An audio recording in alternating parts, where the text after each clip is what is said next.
David Cameron has said now the pace will quicken in his efforts to get a new deal for the UK in Brussels ahead of an in/out referendum.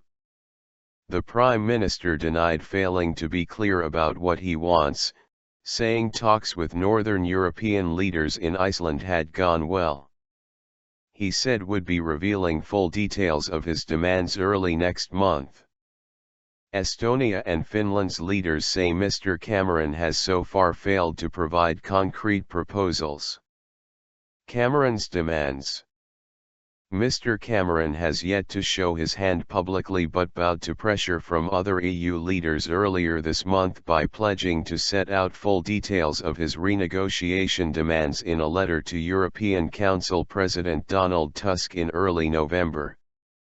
The comments from the Finnish and Estonian leaders suggest that he is not saying much more in private. From what Mr. Cameron has said in speeches and articles, and the Conservative manifesto, we know he wants the UK to opt out of the EU's commitment to ever closer union between member states, restrict access to in-work and out-of-work benefits to EU migrants, to give greater powers to national parliaments to block EU legislation, protection for the City of London financial markets from EU legislation.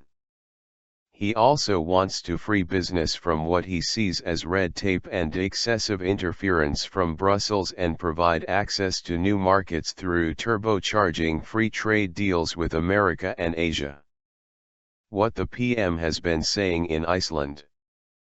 Speaking to reporters at the end of the meeting, Mr. Cameron said, "We had an excellent discussion last night.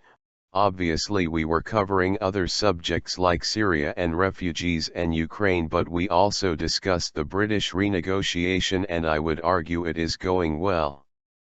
He said the pace of the renegotiation would now quicken, when he writes his letter to Donald Tusk, at the beginning of November.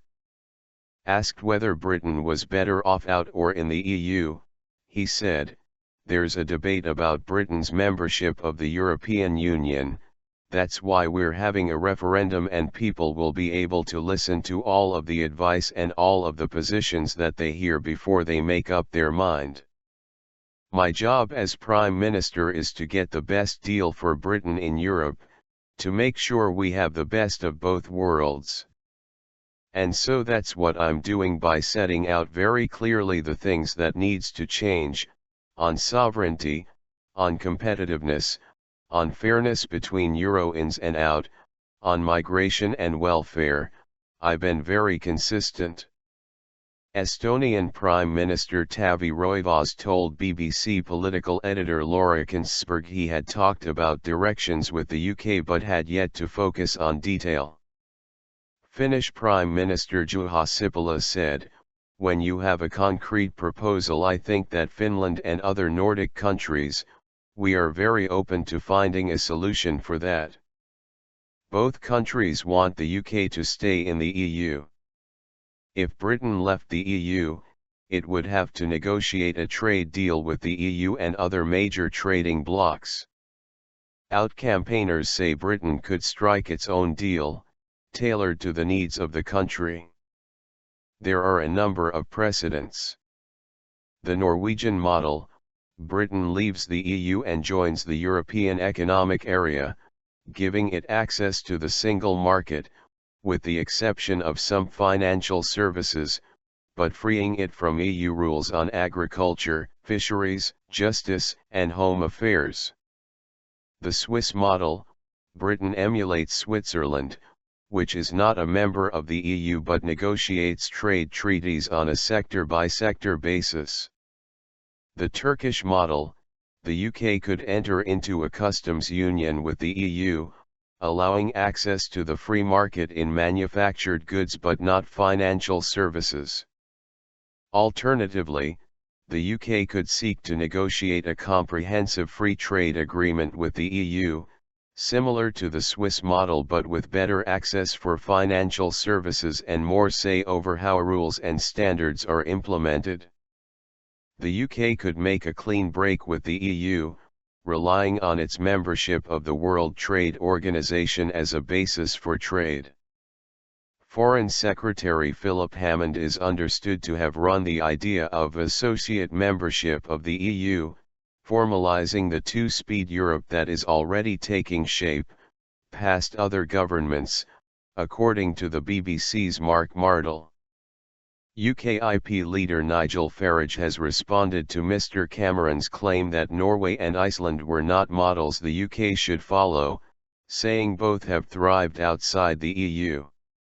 Writing in the Daily Telegraph, Mr Farage said there was great irony that the Prime Minister has gone to make the case for the European Union in Reykjavik, the capital of a country that has benefited so immensely from being outside of the EU. But the UKIP leader added, "I don't want a Norwegian deal. Or an Icelandic one for that matter. Instead he wanted a new British deal once we leave the EU, one that suits the needs of our own country." The UKIP leader's old sparring partner Nick Clegg, remember their TV debates last year, has also weighed in. The former Deputy Prime Minister said there were no options that were better than remaining in the EU, and Norway had a fax democracy, having to transpose letter for letter into Norwegian instructions sent from a Brussels fax machine. He told BBC Radio 4's Today programme all countries with a semi-detached relationship with the EU, such as Iceland, Switzerland, and Liechtenstein, suffered a significant loss of control. U.S. Trade Representative Michael Froman said his country was not in the market for free trade agreements with individual countries. He told Reuters Britain would face the same tariffs and trade barriers as other countries outside the U.S. free trade network, which would mean British exports would cost more. "We have no FTA with the UK, so they would be subject to the same tariffs, and other trade-related measures, as China, or Brazil, or India," he said. He added, "I think it's absolutely clear that Britain has a greater voice at the trade table being part of the EU, being part of a larger economic entity.